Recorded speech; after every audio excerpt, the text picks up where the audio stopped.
You know that feeling, right? You're on a flight, you get your meal, and you take a bite and think, this tastes a little bland. Well, you are definitely not alone. And guess what? It's not the chef's fault.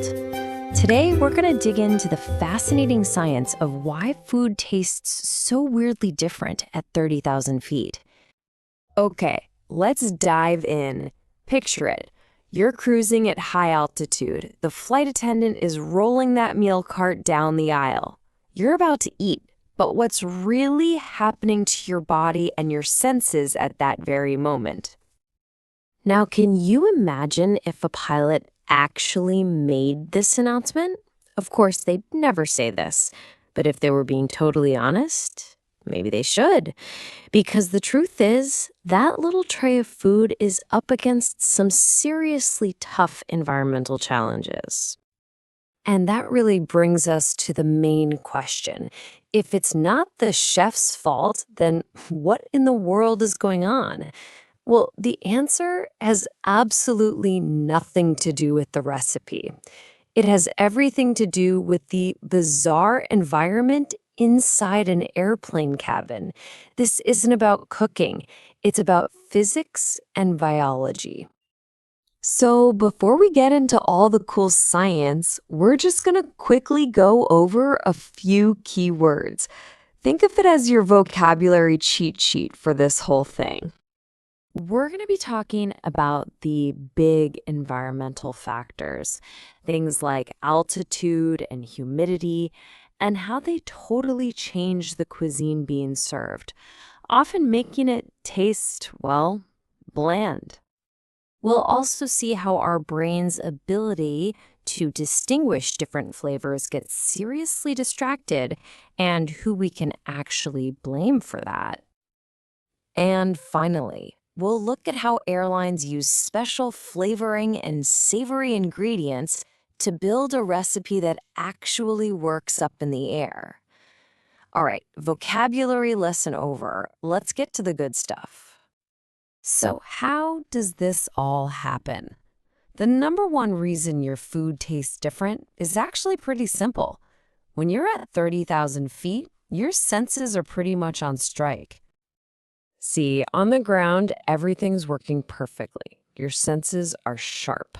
But up in the air, you've got this 1-2 punch of low air pressure and incredibly low humidity.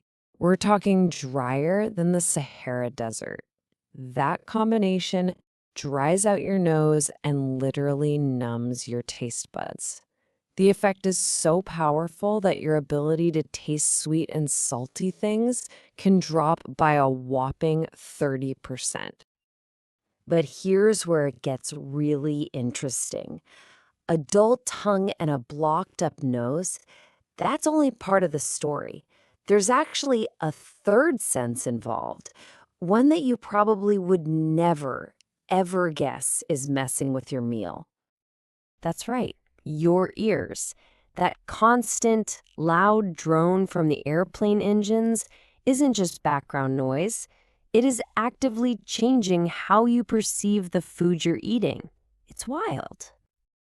And here's how it works. For one, the noise is distracting, right? It just pulls your focus away from the food. But there's more. Scientific studies have actually shown that being in a loud environment, like an airplane cabin, physically suppresses your brain's ability to register sweetness and saltiness. So the food tastes bland, not just because of your nose and mouth, but because of all that noise, too. So knowing all this, knowing that the cabin environment itself is actively fighting against flavor, how in the world do airlines create a meal that anyone will actually enjoy? Well, they have to fight back with some science of their own. It turns out they have a pretty clear strategy. First, the obvious one. They just add more seasoning, way more salt, way more spices to make up for your dulled senses. Second, they get really smart with their ingredients. And third, well, some have tried some pretty unconventional tricks. Okay, so here is the airline's secret weapon. It's called umami. That's the rich, savory fifth taste. Think about ingredients like tomatoes, mushrooms, and spinach. They are packed with it. And here's the kicker.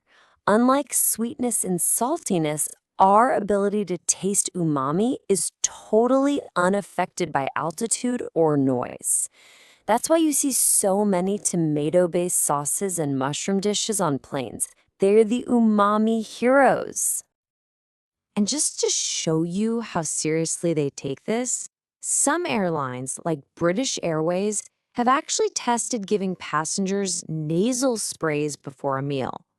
The idea was that if they could help clear out your dry, stuffy nose, you'd be able to smell better and therefore taste the food better. A pretty clever idea to improve the whole experience.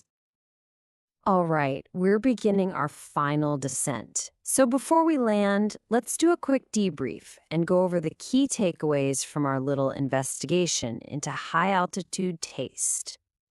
So, first things first, we've confirmed it. Airplane foods tasting weird is a real scientific thing, not a myth. It's caused by that dry air and low pressure, which mess with your taste and smell. And as we learned, that constant engine noise makes things taste even blander by suppressing sweet and salty flavors. And second, we've seen how the airlines are fighting back. They're loading up their recipes with extra flavoring, and they're being super strategic by using those umami-rich foods like tomatoes and mushrooms that our senses can still pick up. And yeah, in some cases, they've even experimented with things like nasal sprays to give us a hand. So the next time you're flying and that little meal tray is placed in front of you, you'll know exactly what's happening. It's a full-on battle between the food on your plate and the environment all around you. And now, you're in on all the secrets. Safe travels. Join Beyond Norm Output Training to master English speaking and writing. Click the link below to get started.